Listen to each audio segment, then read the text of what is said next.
오늘이 우리 강복 몇 주년이죠? 70주년입니다.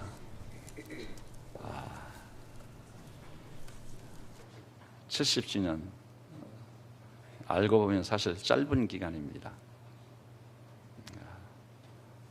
또 일제치하에서 36년 동안 신음하면서 사실상 주권만 상실한 것이 아니라 주권을 상실하니까 그 모든 것을 상실했습니다. 그래서 한 시인은 빼앗긴 들에도 봄은 오는가, 봄도 빼앗기겠네, 찬란한 봄도 우리는 잃었습니다. 그러니 모든 걸 다 잃었지 않겠습니까? 그리고 이제 강복을 맞이해서 얼마나 감격스러웠는지, 누구랄 것도 없어요. 손에 태극기를 들고 거리로 쏟아져 나와 대한민국 이 독립만세를 목이 터져라고 불렀습니다. 뭔가 이제 길이 열리나 보다, 새 시대가 시작됐구나 했는데 여러분이 아다시피 지금도 그것을 종지부를 찍지 못하고 있는데, 이데올로기의 소위 다툼으로 6.25가 일어나서 이 땅이 초토화가 되어버렸습니다.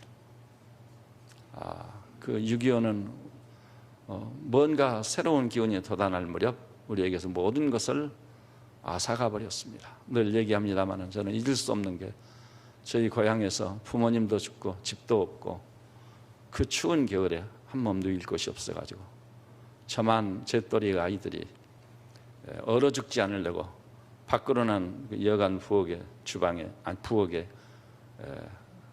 들어가서 몸을 녹이는데 불이 이글거리고 있으니까 거적대기를 쓰고 들어갔다가 얼굴도 대고 몸도 대고, 그래서 눈으로는 볼 수 없는, 그것이 그 시대를 아마 상징하는 것이 아닐까 싶어요. 그러다가 며칠 지나서 보이지 않으면 죽은 거예요. 그때는 나라가 그 아이들에게 밥 한 그릇을 제공 못했습니다. 국가가 있었지만 국가가 그 어린 몸 누일 곳, 그 누일 한 평의 방도 제공하지 못했습니다. 그것이 우리의 실상이었습니다. 그런데 짧은 기간 동안 우리가 창조의 발전을 했어요. 참 놀랄만한 일입니다.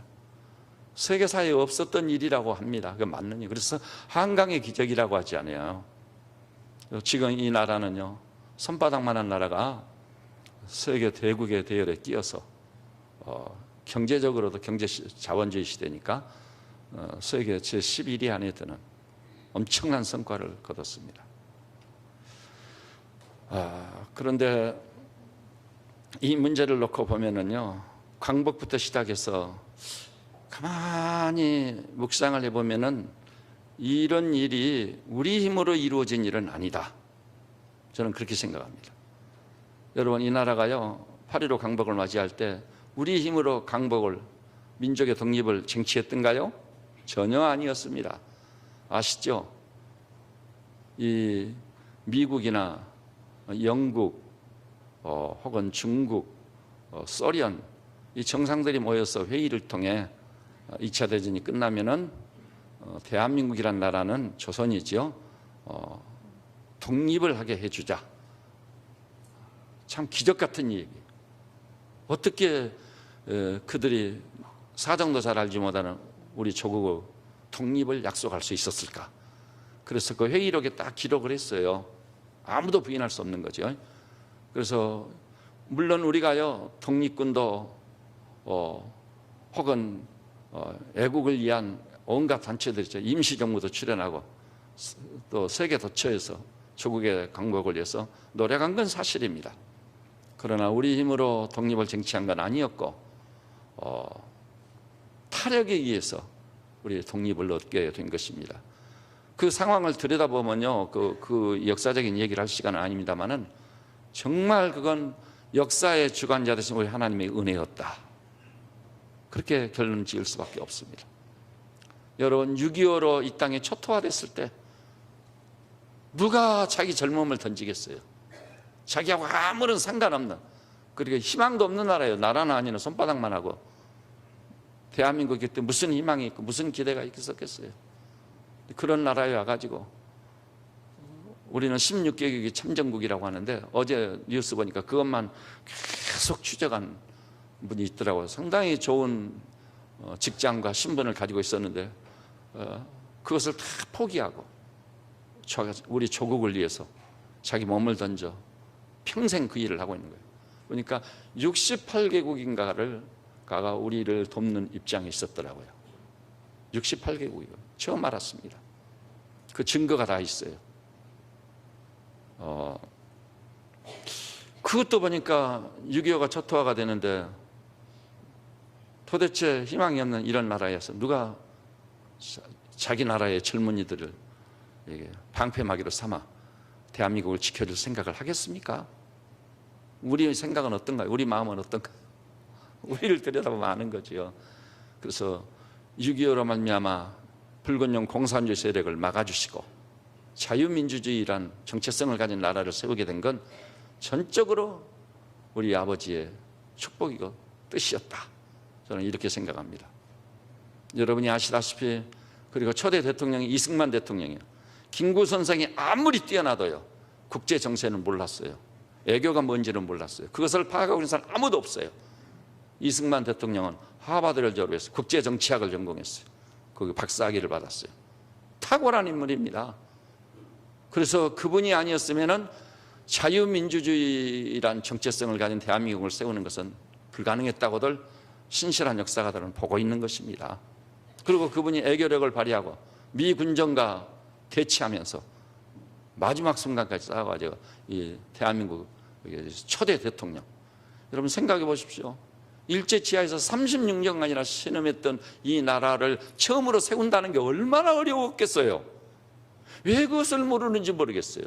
너무 안타까워요. 여러분 가정도요, 한 집안도 이렇게 세운다는 것이 굉장히 어려운 일이라는 거 여러분 아시죠? 그런데 완전히 나라를 잃고 36년간 신음했던 그 나라를 이렇게 세운다는 것이 얼마나 어려운 일이었겠느냐. 그리고 자유민주주의라는 그 정체성을 가진 이 조국을 세운다는 게 헌법을 만들어도 뭐 학자들이 변변이 있어요? 돈이 있어요. 그리고 국회를 열고 행정 시스템을 갖추고 0점에서 시작하는 거예요. 그리고 보안을 위해서 경찰관들.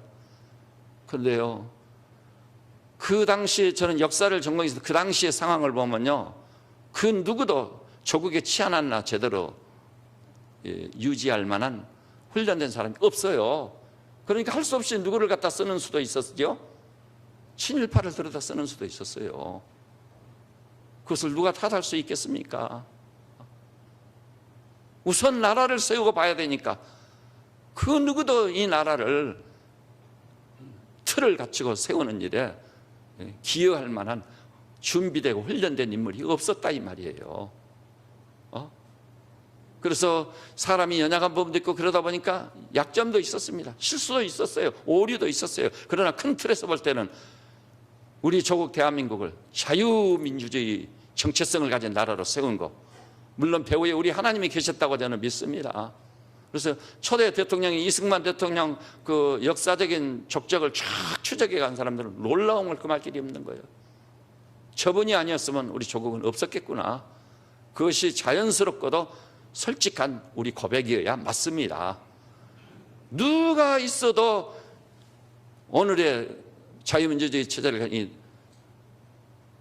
우리 조국을 세운다는 것은 거의 불가능한 일이었다고 보는 것입니다. 여러분, 그런데 아직도 우리는요, 이데올로기의 싸움이 끝나지 않고 있어요. 그리고 남과 북이 나뉘어 있습니다. 그러니까 광복을 맞이하긴 했지만 아직도 우리는 첩첩산중입니다. 조국 통일이 완료되기 전에는 진정한 강복은 아니다. 다 이렇게들 생각하고 이렇게 말들 하고 있지 않습니까? 그래서 여기 계신 우리 믿음의 식구들께서도 아마 그렇게 생각하고 계실 줄 압니다. 어떤 사람은요, 통일 비용 때문에 통일 안 돼도 좋다. 그렇지 않습니다. 지금 그런다면은요, 이런 셈이에요. 어느 날 집에 딱 들어가니까 우리 안방에요, 낯선 신사가 딱 앉아있네. 아니, 당신 누구요? 나요? 나는 나요. 왜 남의 집 안방에 앉아있어? 그러면 내가 좀 앉아있는 게 뭐 잘못이에요? 그래가지고 두 사람 사이에 타시락 언쟁이 벌어지고 싸움이 벌어지고 어떤 결론을 봐야만 돼. 그것이 그보다도 최악의 상황이 우리나라는 자유민주주의와 공산주의 이 체제는요, 절대 한 입을 안에 둘이 존재한다는 불가능한 거 여러분 아시죠? 그거 불가능한 거예요. 있을 수가 없는 겁니다. 토론은 연방제를 얘기하지만 그건 우스꽝스러운 얘기예요. 실제로 인간 문제가 얼마나 복잡하지 않아요. 그죠? 개인끼리도 혈육끼리도 일치를 이루기 어려운 세상에 이렇게 많은 인구를 가지고 있는데 출생 이후에 훈련이 완전히 다른 시스템에서 훈련받고 장성한 사람들이 나라를 같이 할 수 있어요? 끝을 봐야 돼요. 안 되는 거예요.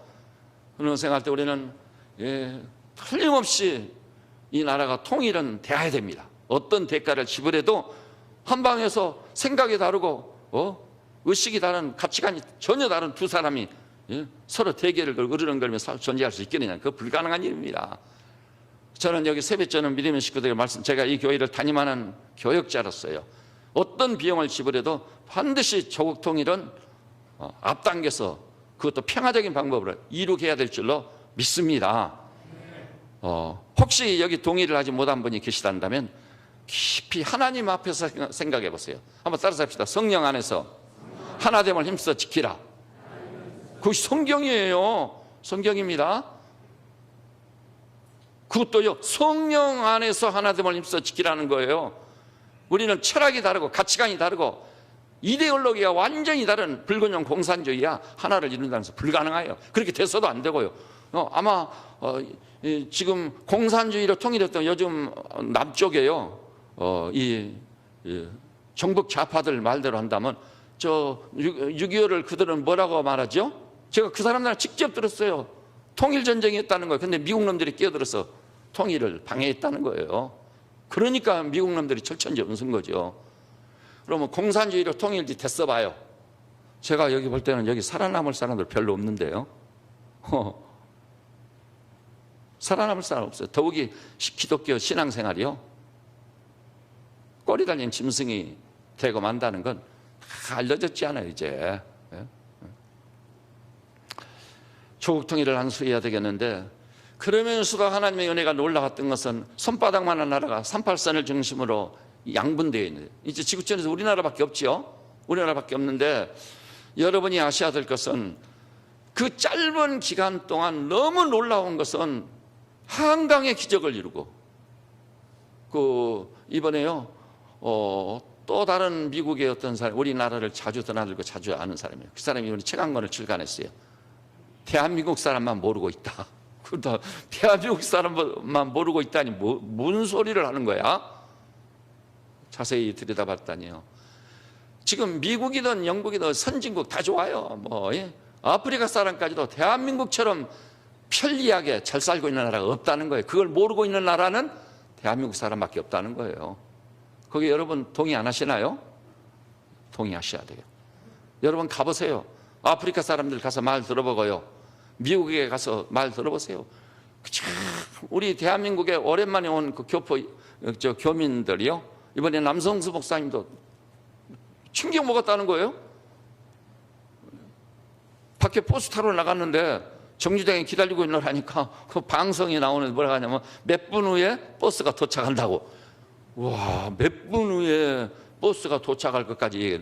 대중교통이 얼마나 우리나라처럼 잘 돼 있는 나라가 있어요 없어요? 솔직하니 여러분 여행 가보면 다 보셨죠? 없어요.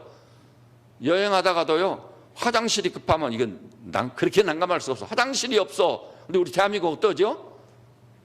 무슨 은행에 가도 되고 또 농협에 들어가도 되고 또 일반 빌딩에 들어가도 돼. 괜찮아. 그리고 여기저기요 화장실이, 공중 화장실이 너무나 깨끗하게 잘 돼 있어. 지금 나 공중 화장실 가면 깜짝 놀라요. 여기서 점심 먹어도 괜찮겠다. 정말 잘 돼 있어요. 여러분 동의하시죠? 특히 저는 어딜 가다가요 휴게실에서 화장실 갔을 때는 주님 고맙습니다. 원인자가 뭐든 간에 강제로 하게 했든 어쨌든 간에 화장실을 그렇게 깨끗하게 하는 나라는 우리나라밖에 없습니다. 거의 사실입니다. 저 미국 다 가봤어요. 영국 가서도 다 봐봤고, 모스크바는 뭐 거기는 말할 필요, 중국은요 화장실 갈 데도 없더라고요. 그래서 화장실 갔다가 사람들이 다시 돌아와 버리는 거야. 발을 디딜 틈이 없어 어디에. 이렇게 이 나라가 살기 좋은 나라가 된 것에 대해서 진심으로 감사에서부터 시작하시기를 주님의 이름으로 축복합니다. 그런 분별력은 기본적으로 가지고 있어야 돼요. 그러면서 저는 강복 70주년을 맞이하면서 한 교회의 담임 목사로서 하나님의 사람으로서 생각해 봅니다. 우리 조국의 미래는 어떻게 될 것인가? 우리 조국을 향한 미래상, 미래가 있느냐 없느냐? 항상 위태롭기만 해요. 근데 제가 이제야말로 우리 그리스도인들은 주 안에서 기도 중에 말씀을 주의 깊게 살피면서 우리 조국 대한민국의 미래상을 환상으로 보고 비전을 가져야 될 시기가 왔다. 더 이상 늦추면 안 된다는 생각을 하게 됐습니다. 여러분, 하나님이 기뻐하시는 뜻이 뭐죠? 꿈꾸는 거예요. 꿈도 없이 사는 걸 하나님이 기뻐하시지 않다는 거 아시기를 바랍니다. 그래서 여러분, 구약성경에 제일 두드러진 것 중에 하나가 하나님이 자기 계시, 자기를 뭘로 나타내 보이시죠? 주로 꿈으로. 요셉에게도 꿈을 주시잖아요. 그래서 그 꿈을 꾸면서 철없는 사람이 그 꿈이 뭔지도 모르고 막 자랑하고 다니니까 형들이 미워하게 된 거죠. 부모님도 야단치고, 야, 너 형들이 몇인데 아직이 앞가림도 못하는 꼬맹이가 뭐 부모하고 형들이 네 앞에 무릎 꿇고 절해? 말도 안 되는 소리 하지 말아라. 다시는 그런 얘기 하지 말아라. 잠잠하게 하는 거야. 얼마나 그 꿈자랑을 하고 다녔으면은 도단에서 형들이 양치고 있는데, 야, 요셉이요 아버지 신부로 뭐 먹을 것을 싸가지고 오고 있거든. 그러니까 형들이 뭐라고 하죠? 비웃는 투로 저 꿈꾸는 자가 오는 떠다. 꿈꾸는 자였습니다. 여러분, 그렇단다면은 우리 조국의 미래를 놓고, 우리 대한민국의 미래를 놓고, 우리 후손들이 살아갈 땅이고 나라인데, 이 폐역한 시대, 이 강대국 틈바구니에 있는 이 나라의 백성으로서 그리스도인이라면 뭘 해야 돼요? 꿈꾸는 자가 되어야 될 줄로 믿으시기를 주님의 이름으로 축복합니다. 왜 그러냐면요, 너무 이기적이어가지고 나라고 국가고 생각할 겨를이 없다. 우선 하루 살고 봐야 된다고. 그 사람은 아주 지혜롭지 못하고 어리석은 사람이에요. 여러분 잘 아시죠? 월남이 무너지니까 날마다 거리로 나가가지고 대모디 앞장에서 자기 조국 월남을 확실히 무너뜨려버린 사람들 있죠. 가톨릭 신부들하고 대학생들이었어요. 거의 주도적이었습니다. 그런데 월맹군이 와가지고 배투공이 돌아 딱 점령하니까 맨 먼저 누구를 죽이기 시작한 거죠? 가톨릭 신부들 다 죽였습니다. 그러니까 젊은 시성이들 다 죽여서 공산주의 철학이 뭔 줄 아세요? 머리가 깨어있는 사람 모조리 다 죽이는 거예요. 죽여가지고 죽이지 않으면 공산주의 이상을 실현할 수 없는 겁니다. 공산주의 이상을 실현하는 건 불가능한 거예요. 그러니까 머리가 좀 깨어있는 지성인들 중에 모조리 죽이는 거예요. 그리고 제가 그 뒤에 보니까 신문에 뉴스로 나왔는데, 그때 그 월남에 수상을 했던 사람 있죠. 저 TU 전에 그 수상이 있어요. 그 수상이 미국에서요, 먹을 게 없어가지고 주유소에 가서 주유원으로 취업을 해가지고 가족들이 먹고 살고 있더라고. 아, 저 사람 참 훌륭한 사람이구나. 그러면 월남에서요, 수상쯤 됐으니까 이 경제적으로도 굉장히 윤택하고 부유할 수 있는 가능성이 얼마든지 있었어요. 남의 주머니 돈이 자기 돈이라고 할 수 있는 게 너무 많았을 테니까.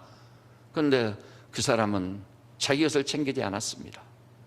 주유소 주유원으로 살고 있는 사진까지 나왔더라고요. 그래서 야, 정말 훌륭한 사람이다. 남의 나라 사람이지만. 우리 대한민국에서 생각을 좀 해봐야 됩니다. 이 상태로 나가면 가면 갈수록 지금 문제가 심화되고 악화되고 있어. 그리고 속이는 자들의 속임수에 다 넘어가가지고 그런 사람이 부지기수예요 지금. 여러분, 그 한 나라를 세워나가고 또 국가 경쟁력을 가지고 살아갈 때 그 나라든 국민이든 어려움이 있을 수 있어요, 없어요? 없을 수가 없는 거예요. 우리보다 훨씬 더 많은 문제의 와중에 있을 나라 한둘이 아니야. 이건 국제적인 문제고 세계적인 문제라고요. 우리나라만 잘못되고 있는 게 아니라고요. 그러면 이것을 마음을 모아서 이런 것들을 대적해서 다 극복하고 이기고 승리할 생각을 해야 되는데, 조그만 일만 있어도 그것 가지고 콩나라 밤나라 싸우고 다투고 그러니 어찌 되겠어요. 그리고 나라를 향해서 뭐 지금도 제가 뭐처럼 저는 그런 것하고는 상관이 없는데, 이제 스마트폰이 있다가 딱 들어가서 댓글 단 걸 좀 읽어봤었거든요. 와, 이런 자들이 이 나라에도 아직도 많고, 사사건건 똑같은 댓글이야. 입에 담을 수 없는 욕을 국가 원수를 향해서도 해버리고. 따라서 합시다. 너희 입의 말이 내 귀에 들린 대로 내가 너희에게 행하리라. 이 백성이 그렇게 해가지고 무슨 복을 받겠느냐 이 말이에요. 말 하나도 덕을 끼치고 말 하나도 수고하는 사람들을 좀 세워주고 해야 되는데, 자, 그러면은요, 어떻게 하면은 이 백성이 찬란한 미래를 실현할 수 있을까? 강복 70주년을 생각해 보는 거예요. 성경적으로 저는 이렇게 생각합니다. 궁극적으로요, 내 개인도 그렇고 가정도 그렇고 교회도 그렇고 우리 대한민국이라는 나라도요, 누구의 다스림 하에 놓여 있느냐가 결정적인 관건인 거예요. 무엇의 다스림 하에 놓여 있느냐. 그럼 지금 대한민국은 뭐가, 이름은 대한민국, 굉장한 이름입니다. 큰 대자에 대단합니다. 그런데요, 실질적으로 내용을 딱 들여다보니까 우리 대한민국은 무엇이 우리를 다스리고 지배하고 있는 셈이죠. 지금 돈이 첫째는 우리를 지배하고 있는 것이에요. 그래서 내 친구로 형제자매로 잘 지내다가도 무슨 문제가 생기면, 돈 문제로 이해관계가 생겼다 하면은 이제 원수가 되는 거예요. 모든 사건의 배후에는 돈이야. 돈. 하나님께서는 일찍이 말씀했습니다. 돈을 사랑하지 말라. 일만하게 뿌리가 되나니 이것을 사랑하는 자들이 믿음에서 떠나 많은 근심으로 자기를 찔렀더라. 파멸밖에 없습니다. 정말 그렇습니다, 여러분. 잘 생각하셔야 돼요. 돈과 하나님은 겸하여 섬길 수 있는 게 아니에요. 그리고 우리들이 큰 착각을 하고 있는 걸 늘 지적을 하죠. 우리 교우들 가운데 그래도 잊어버린 분들이 많이 계신 것 같더라고요. 잊어버리지 마십시오. 장경덕 목사님이 조선 텔레비전에 딱 혼자 출연했더라고요. 그랬더니 굉장히 샤프하고 민감한 젊은 MC들, 그 기자들이잖아요. 기자가 탁 물면, 남자 기자가 물어보더라고. 목사님이시니까, 하나님을 믿으시는 목사님이시니까 어떻게 하면 돈을 잘 벌고 많이 벌 수 있는지 그 비결도 좀 말씀해 주세요. 딱 그러더라고. 그래서 저는 마음이 조마조마하더라고. 아이고, 저 양반 말 잘못했다 하면 기독교가 통째로 넘어가지 않아요. 그런데 그분이 딱 지체하지 않고 이렇게 말하더라고. 우리 한국인들이 크게 착각하고 있는 건데, 돈을 벌어야 행복하다고 생각합니다. 이거 착각입니다.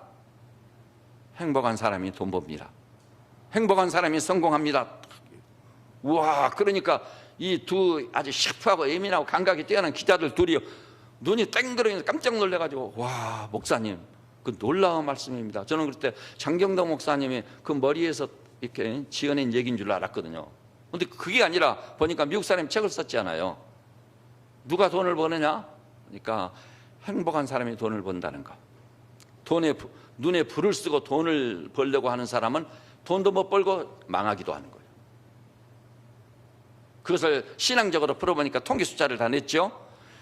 주일마다 교회 가서 예배를 드리고 하나님 말씀 받고 죄 지은 것에서 회개하고, 돈 사랑한 거 회개하고, 성공 지상주의를 살았던 거 회개하고, 그런 사람들이 시간이 지나면 지날수록 학력도 높아지고 성공하는 사례가 아주 많아지는 거예요.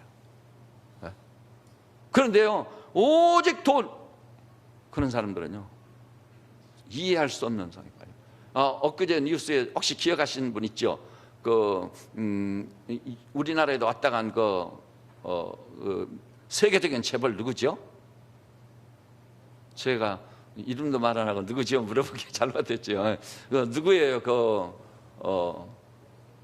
빌 게이츠하고 서로 워렌 버핏.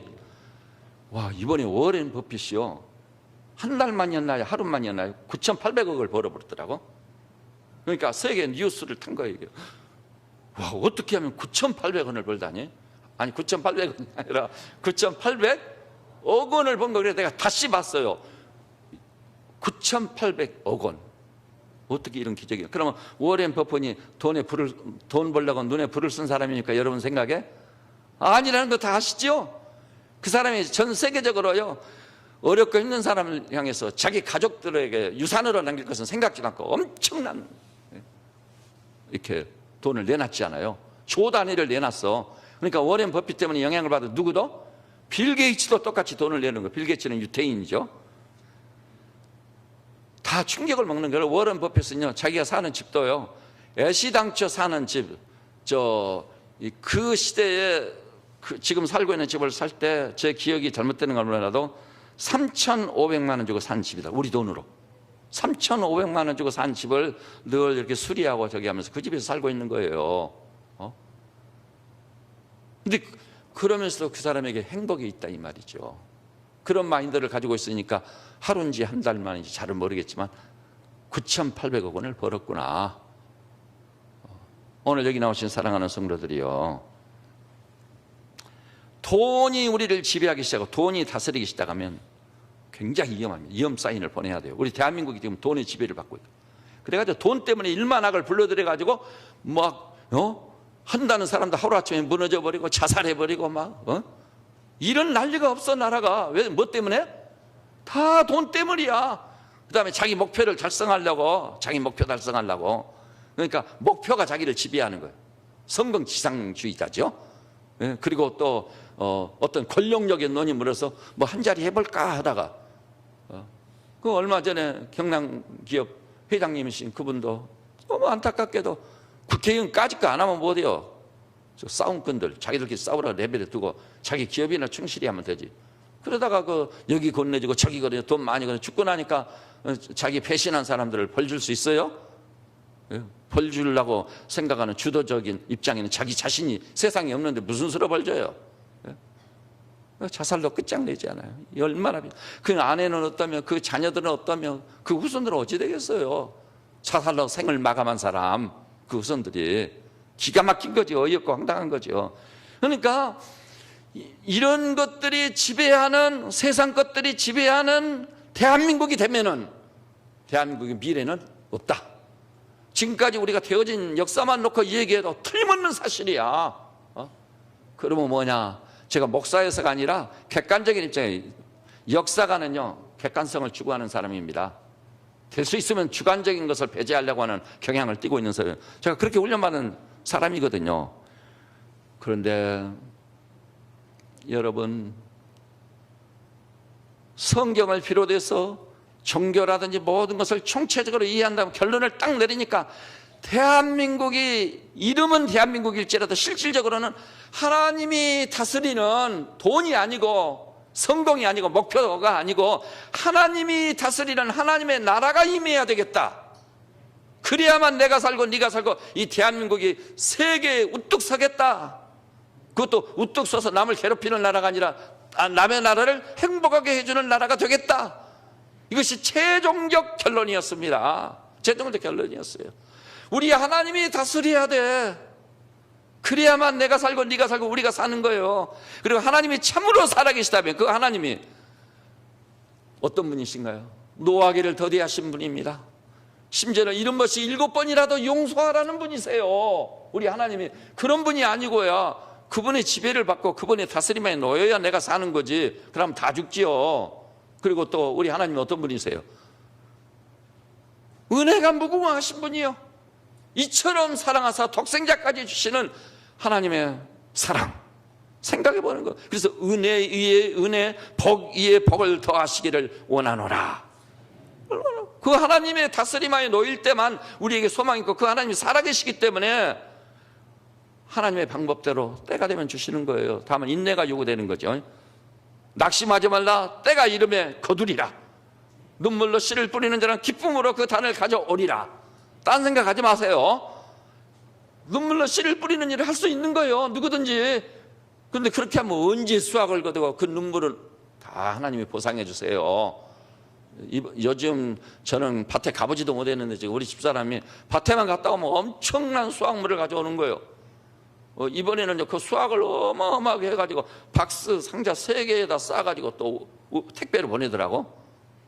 와, 그래가지고 또 우리 집으로 가지러 온 분도 있었어요. 그래서 야, 우리 집사람이 이거 싸서 보내려고 아침 저녁으로 막 밭에를 왔다 갔다 하더니 이거 싼 거다. 그랬더니 모르지 않아요. 그래서 제가 좀 이야기를 해줬죠. 그래가지고 이 상자가 탄생한 거다. 전화가 왔더라고. 우리 밭에 참외도 심겨진 참외 하나 따서 보냈는데 전화가 바로 온 거예요. 우와, 그 참외를 맛보니까 자기까지 지금까지 먹어본 참외 중에 이렇게 맛있는 참외는 처음 먹어봤다는 거예요. 완전히 익은 것을 밭에서 딱 수확해서 먹으니까 그렇게 정말 맛있었던 거예요. 신선하고. 여러분, 따라서 합시다. 하나님 나라만이 소망이다. 아닙니다. 인간에게 맡길 수 있어요? 사람에게 맡길 수 있어요? 나를 포함해서 우리 인간이 얼마나 무서운 죄인들인데, 아까 얘기했잖아요. 돈 문제만 나오면 원수가 돼버려. 부모도 자식을 버려버리고 자식이 부모를 죽이고 배우는 게 없어. 그러니 그런 사람에게 맡길 수 있겠느냐는 말이에요. 나라를 누가 지배하느냐? 이 나라를 누가 다스리느냐? 우리의 하나님 나라라는 건 통치 개념이잖아요. 하나님이 통치하시고 하나님이 다스려야 나도 살고 우리 가족이 살고 우리 모두가 살게 될 줄로 믿으시기를 주님의 이름으로 축복합니다. 그래서 여러분은 하나님의 나라와 그 의를 먼저 구하는 하나님의 종들이 되시기를 주님의 이름으로 축복합니다. 그래서 하나님께서 위에서 복을 주심으로 저는 우리 성도들 가정이요, 신앙의 명문 대가를 이루어서 요셉의 가정이 되고 다니엘의 가정이 되고 이 어지럽고 폐역할 시대를 책임지고 통일적으로 책임지는 기라성 같은 하나님의 종들이 벌떼같이 이 나라에서 일어나야 된다고 믿고 그렇게 될 줄로 믿습니다. 자, 그러면 하나님의 통치하고 다스리는 하나님의 나라라는 것이 뭐냐는 것을 규명을 해야 돼. 하나님 나라라는 어떤 나라일까요? 하나님의 나라의 문제를 거론할 때 맨 먼저 갈라디아 5장 1절을 말해야 되는 거예요. 왜냐하면 갈라디아 5장 1절을 모든 그 내용을 좀 알고 있는 그리스도인들이 뭐라고 말하죠? 마그나 카르타. 그리스도인의 마그나 카르타. 영국의 그 무슨 그 교회죠?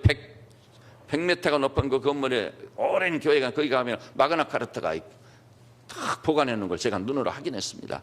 마그나 카르타라고 해서 뭐라고 그러죠? 대헌장. 그러니까 5장 1절은 자유를 얘기하고 있으니 그리스도인의 자유의 대헌장이 갈라디아 5장 1절이라. 예수님 오신 목적을 우리는 흔히 구원과 영생이라고 파악했는데 여기 뭐하러 오셨다고요? 그리스도께서 우리를 자유롭게 하려고 오셔가지고 십자가에서 우리를 결박짓고 우리를 굴복시키는 무서운 세력을 완전히 대적해서 끝장내버리고 우리에게 자유를 주신 줄 믿으시기를 바랍니다. 그러므로 굳게 서서 다시는 종의 멍에를 매지 말라. 종의 멍에 매지 말라고 그랬습니다. 오늘 여기 나오신 사랑하는 우리 형제자매님들이시여, 기억하십시오.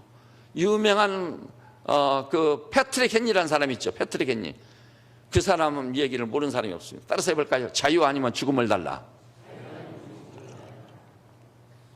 역사를 통해 경험해보니까 뭐가 제일 소중하다고? 자유. 자유 없는 사람은요, 그 죽는 게 나은 거예요. 그래서 자유 아니면 죽음을 달란 말이 그 말이에요. 그러니까 자유를 능가하는 어떤 가치도 없습니다. 자유는요, 다른 어떤 가치보다도 상위 가치란 말입니다. 자유를 희생시키면 뭐 조금 더딜지라도 자유를 희생시키면 안 되는 거예요. 여러분, 그런데요, 이 자유라는 것이 참 맹랑한 것입니다. 내 멋대로 하는 게 자유일까요? 아닙니다. 원래요, 이 자유의 원천은 하나님 자신입니다. 하나님이 우리를 무엇 따라 지었다고요? 자기 형상. 근데 하나님의 형상 속에 자유가 있었기 때문에 하나님께서 우리를 인격적으로 대하십니다.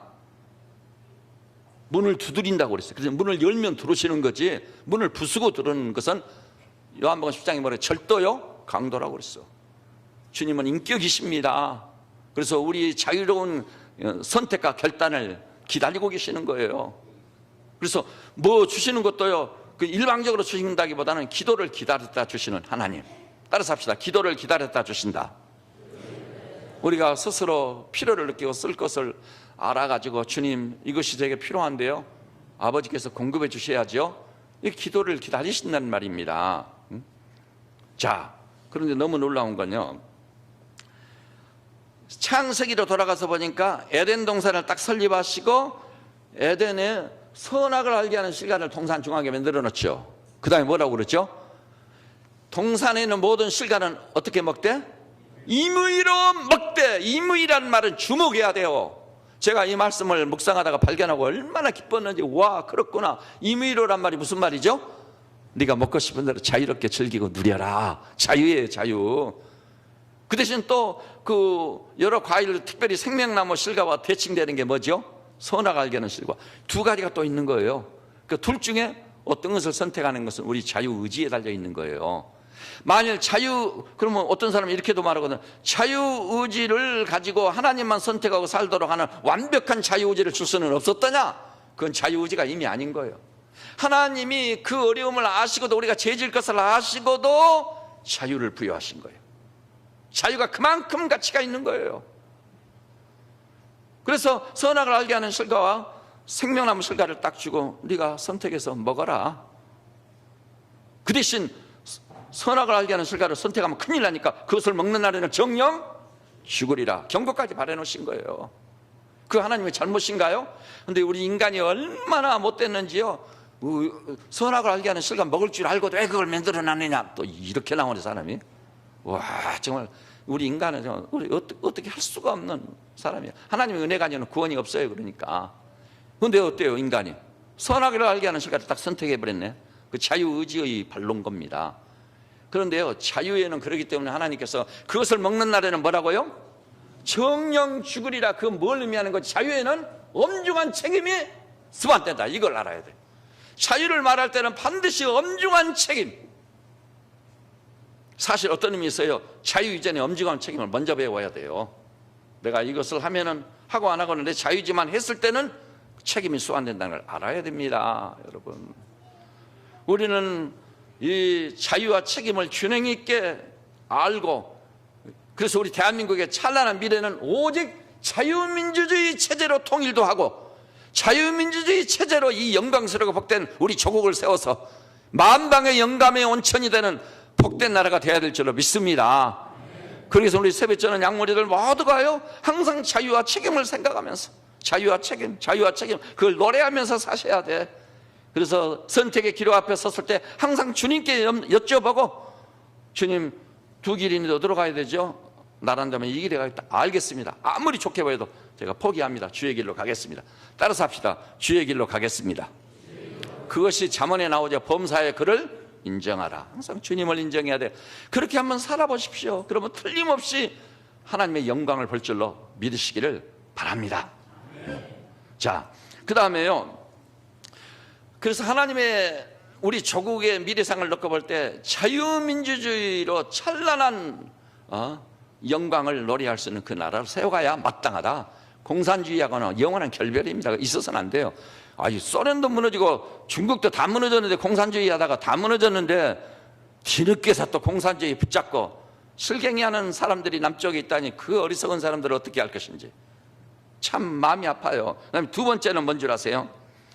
장차 우리 조국이 추구해야 될, 실현해야 될 하나님 나라의 내용은 뭐냐? 오늘 본문에 로마서 이제 14장으로 돌아갔습니다. 우리 14장 17절 이하를 17절을 한 목소리로 다시 한번 볼까요? 시작.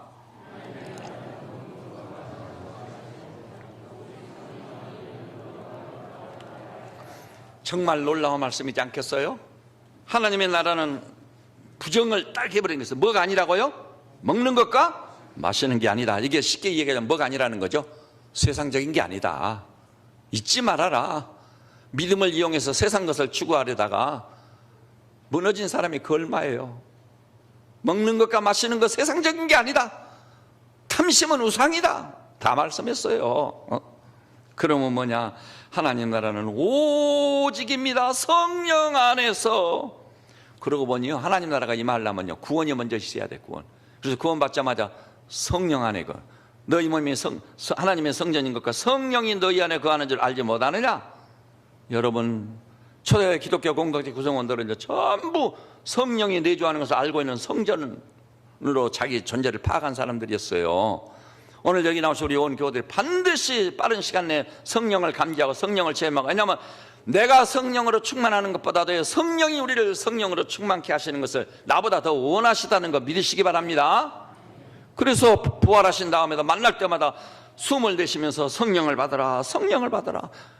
예루살렘을 떠나지 말고 아버지의 약속한 성령을 기다려라.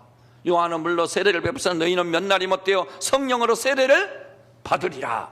이 성령을 받으세요. 그러면 성령을 받으면 뭐라고 해요? 네 배에서 생수의 강이 흘러나리라. 근데 아는 것으로는 아무것도 아닙니다. 그것을 내가 경험을 해야 돼, 경험. 그래서 여러분의 배에서 생수의 강이 쏟아지므로 와, 나에게도 성령이 오셨네, 나도 성령 충만을 받았네, 세상을 향해 외칠 수 있는 간증들이 있으시기를 주님의 이름으로 축복합니다. 너무나 놀라운 말씀. 그런데 거기 보니까요, 하나님 나라는 그러면 성령 안에서 무슨 나라라고 해요? 첫째는 의의 나라다. 의, 정의. 그래서 구약에 이미 나와 있죠. 공법을 물같이 흘리고 정의를 하수같이 흘릴지라. 그 정의란 말이 그 말이, 공법이란 말이 그 말이에요. 우리 대한민국이요, 이 하나님의 법은 우선 덮어두고라도 국법만 제대로 지키려고 백성들이 노력해도 이 나라는 석 달도 못해서 이상적인 나라가 될 줄로 믿으시기 바랍니다. 국법도 안 지켜버려. 사람들이, 그리스도인들도 예외가 아니요, 저 같은 목사님들도 왜 그런지 모르겠어. 국법도 안 지켜버려. 나만 살면 내 멋대로 살아도 괜찮을지 몰라요. 그래도 안 되지만, 그죠? 자연도 있고 하나님도 계시고 새도 있고 짐승들도 있잖아요. 그들도 살아야 되잖아요. 근데 국법을 안 지키니, 국법은 나도 있고 너도 있고 여기만 수가 몇 명이에요. 이익이 다 서로 충돌되잖아요. 그러니까 국법을 만들어가지고 국법을 지켜야 분쟁도 있어도 되고 다 할 수 있게 돼 있어요. 근데 국법을 안 지켜, 안중에도 없어.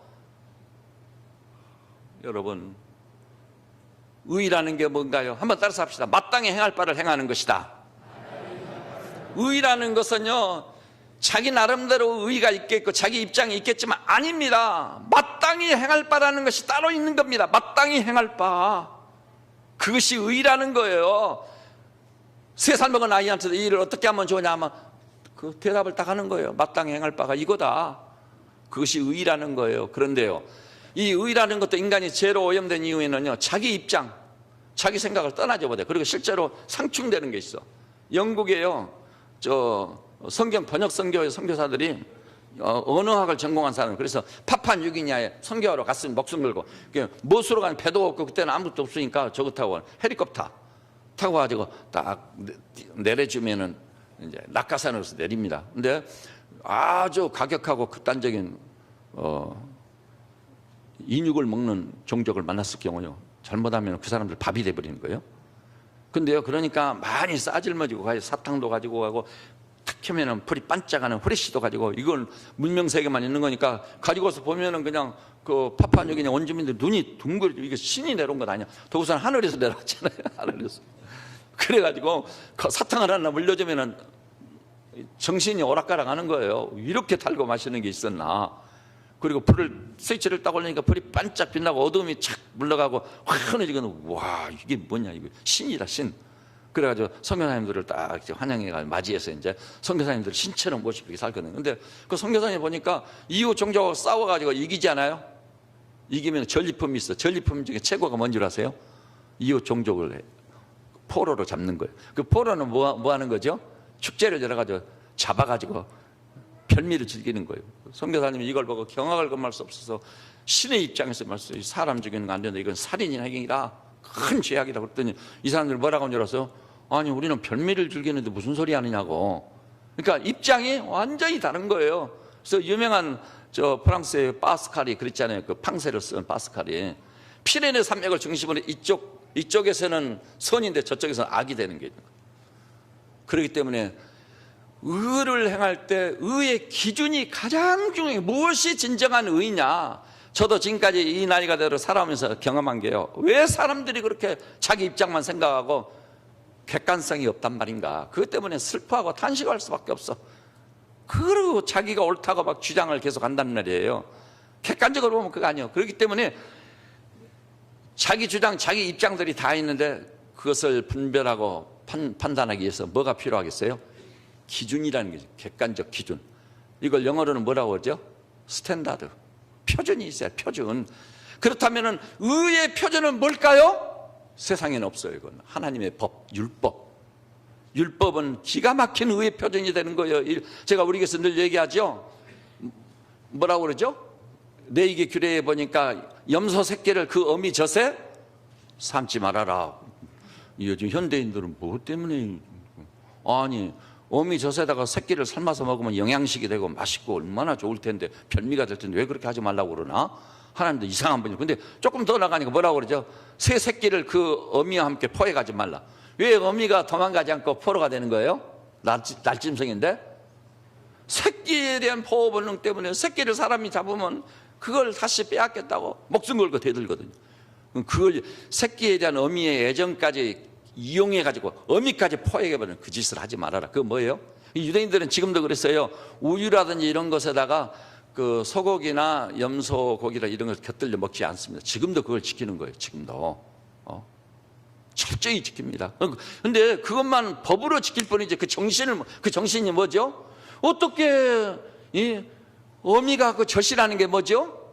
새끼를 먹여 살리는 생명의 양식의 새끼에 대한 어미의 사랑의 결정체가 뭐죠? 우유요. 그건 소 젖이고 양유잖아요. 양유. 그런데 그 어미의 사랑의 결정체이고 새끼의 양식은 그 우유에다가 그 양젖에다가 새끼를 설마 먹어버려? 그건 잔인한 짓이다. 너에게 먹으라고 허용했지만 그건 잔인한 짓이다. 나는 자비로운 자다. 나는 긍휼이 풍성한 하나님이다. 그러니까 의라는 게요, 이런 하나님의 법이 의의 기준이 되어야 맞습니다. 믿으시죠? 그런데요, 의라고 해가지고 정의롭다고 해가지고요 칼을 들어가지고 이리 치고 저리 치고 다 쳐버리고, 장기도 더 보면 차퍼 뛰면 둘 게 있어요 없어요? 없다고 그러잖아요. 왜 그러느냐 이 말이에요. 근데 그 사람들이 그러면 정말 정의로웠냐? 자기 딴에는 정의롭다고 한 사람들 제가 들여다보고 관찰해보니까 진짜 정의 있는 사람 없어요. 생 고집을 부리고 있을 뿐이지 말도 안 되는 소리야. 근데 하나님의 말씀을 기준으로 아까 제가 인용했었죠. 70번씩 몇 번이라도 7번이라도 무제한으로 용서하라고 하는 것을 품고 있으면서 나타나는 하나님의 의, 그 의의 나라가 임해, 그 의의 나라인 하나님의 나라가 이루어져야만이 여러분과 제가 안심하고 복되게 살 수 있는 나라가 될 줄로 믿으시기를 주님의 이름으로 축복합니다. 그래서 그 나라와 그 의를 구하면 하나님이 뭐 하신다고요? 이 모든 것을 너희에게 선물로 주겠노라. 나라와 의를 먼저 구해라. 그런 성도들 되시기를 바랍니다. 생활 속에서 실현을 해 가보세요. 나라와 의를 먼저 구하세요. 그리하면 이 모든 것을 너희에게 더 해주신다. 덤으로 거저주시는 거예요. 그런 축복이 나와 이 백성에게 반드시 임해야 될 줄로 믿으시기를 주님의 이름으로 축복합니다. 그 다음에 두 번째는 뭐예요? 그러니 세 번째가 되죠. 자유와 의와 세 번째는 평강. 여러분, 우리가 나라를 이루고 부강한 나라가 됐다 할지라도 이 평화가 없으면 무슨 의미가 있어요? 근데 이 평화라는 게요, 하나님 나라의 의미는 굉장히 심오합니다. 여기서 평화라는 것은요, 기본적으로 뭐가 종지부를 찍었을 때 평화가 오는 거죠? 전쟁이 끝났을 때 평화가 오는 거예요. 전쟁. 그런데 국가와 국가 사이는 전쟁이라고 하지만은 개인과 개인 사이에는 뭐라고 하죠? 전쟁을 싸움한다고, 다툰다고. 그 다음에 자기 내적인 전쟁이 마음속에서 싸움이 일어나. 그건 뭐라고 그러죠? 갈등이라고 그래요. 갈등. 인간의 진정한 행복은요, 갈등이 해소될 때만 옵니다. 기억하십시오. 명심하십시오. 돈 많다고 되는 게 아니요. 저 삼성그룹 회장님이 그때 보니까 뭐 70억짜리 집에선가 사는가 본데 그런다고 행복이 있는 게 절대 아니요. 롯데그룹 그 신 회장님인가 그분은 저 롯데 호텔 뭐 몇 층에다가 엄청난 아방궁을 지어놓고 거기 계신가 보던데, 거기 있는 것보다는 우리가 자유하고 새벽 저녁에도 하고 뒷산 저 달리기도 하고 저 율동공원 가서 워킹도 하고 그게 더 행복하잖아요. 여러분 어떻게 선택할래요? 그거 아방궁 가서 밤낮 없이 거기 계실래요? 제가 좀 다리가 아프다는 핑계로 방에 주로 누워서 다리를 높이라고 그래서 높여놓고 있자 보니까 아이고, 신세가 정말 너무 딱하기가 짝이 없어. 제가 발이 빠른 사람인데 지금 어디도 가보고 싶고 어디도 가보고 싶고, 그런데 이 신세가 뭐냐 이게. 아까 자유라고 말했잖아요. 내가 가고 싶은 곳에 가고 말이지. 그것을 즐거워하고 기뻐하고. 이 얼마나 놀라운 일이에요. 여러분, 그래서 여러분 마음의 이 갈등 구조, 이웃과의 다툼, 국가 간의 싸움을 원초적으로 제거하고 수술할 수 있고, 그래서 참된 평화, 그것은 주님으로부터 옵니다. 요한복음 8장 따라서 해볼까요? 내가 너희에게 평안을 끼치노니 곧 나의 평안을 너희에게 주노라. 내가 주는 것은 세상에 주는 것과 다르다. 주님이 주시는 평안을 받으시기 바랍니다. 그러면요, 지각에 뛰어난 하나님의 평강이 그리스도 예수 안에서 너의 마음과 생각을 지키시리라. 할렐루야입니다. 그것이 없이는요, 산다는 행복은 없는 거예요. 없어요. 여러분, 이 놀라운 말씀으로 이 백성이 다 돌아와야 돼. 여러분, 전도하면 이 기독교를 대적하는 무리들 있잖아. 이 사람들이 막 너나 잘 살아라, 아무리 악에 바친 얘기를 해도 그것 때문에요. 약호 죽지 마세요. 그 사람을 한번 계속 타겟으로 계속 기도해서 복음으로 점령하고 성령으로 사로잡아 굴복시켜 보세요. 놀라.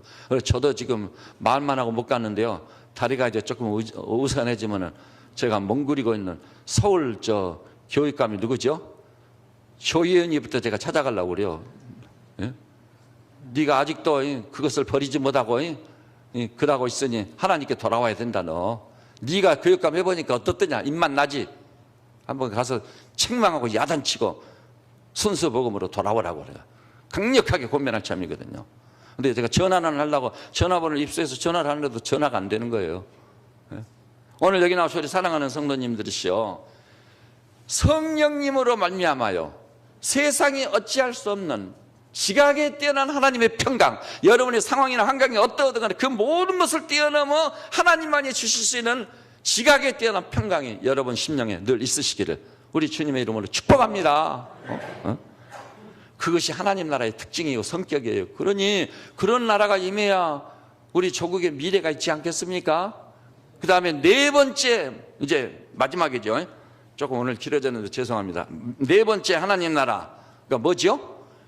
희락입니다. 희락이란 말을 기쁨이란 말인데 다른 말로 바꾸면 뭐죠? 행복이란 말이에요. 행복.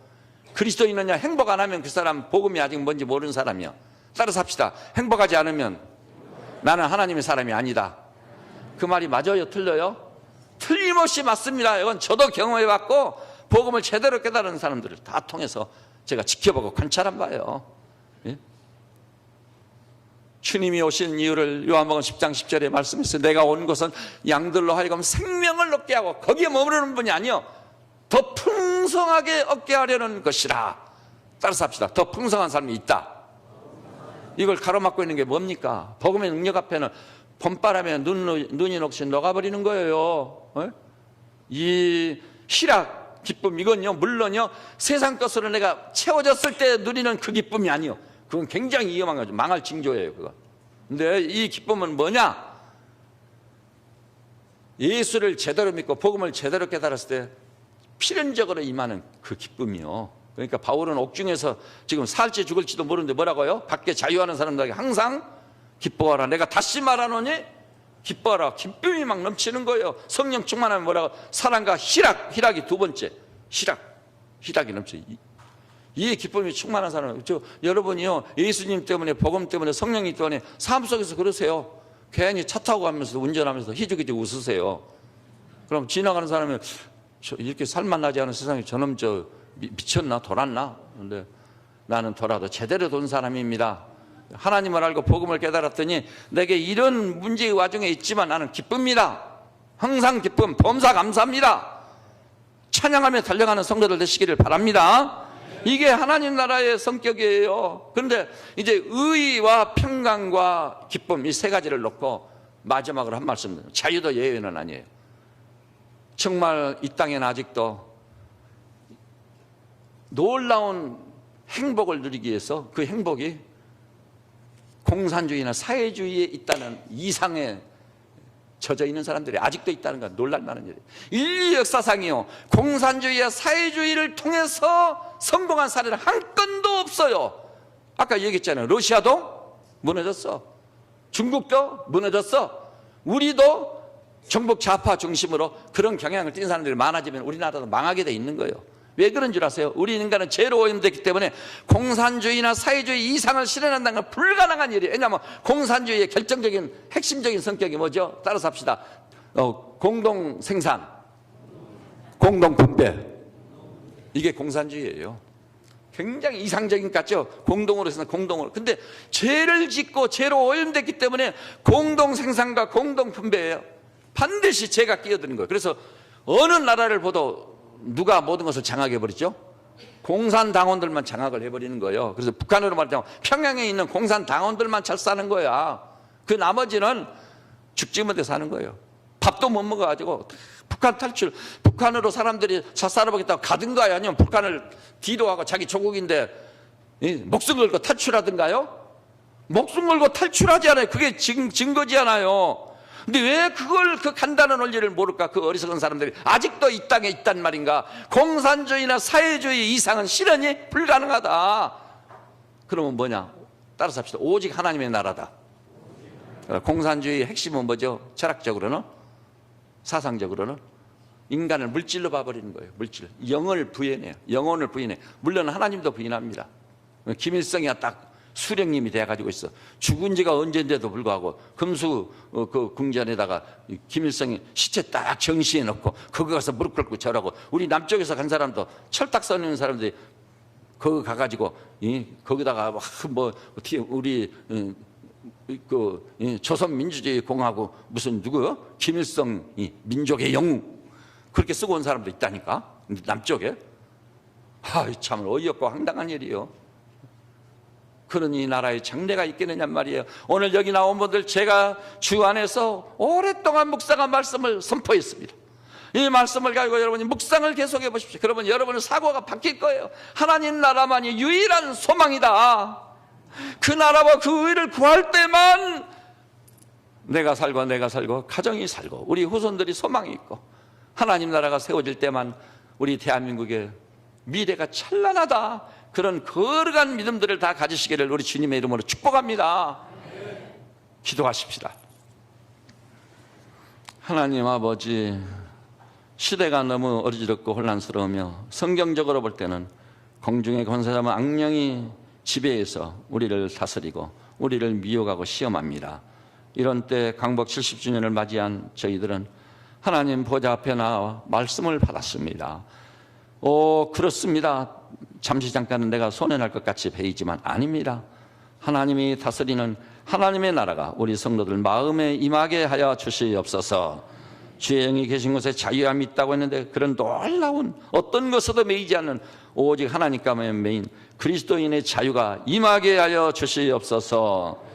그리고 하나님 나라 특징인 성령 안에서 의와 평강과 희락이 넘치는 종들 되게 하시고, 그런 하나님의 나라를 이 땅에 세워서 겉으로는 대한민국이지만 속으로는 하나님의 나라예요. 그래서 이 나라가 만방의 영감의 원천이 되게 하여 주시옵소서. 예수님의 이름으로 기도드립니다. 아멘.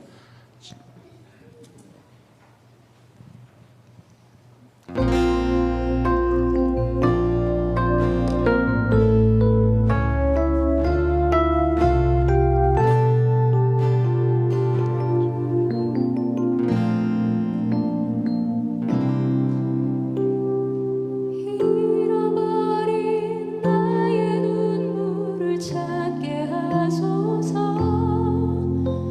꺼져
찾게 하소서.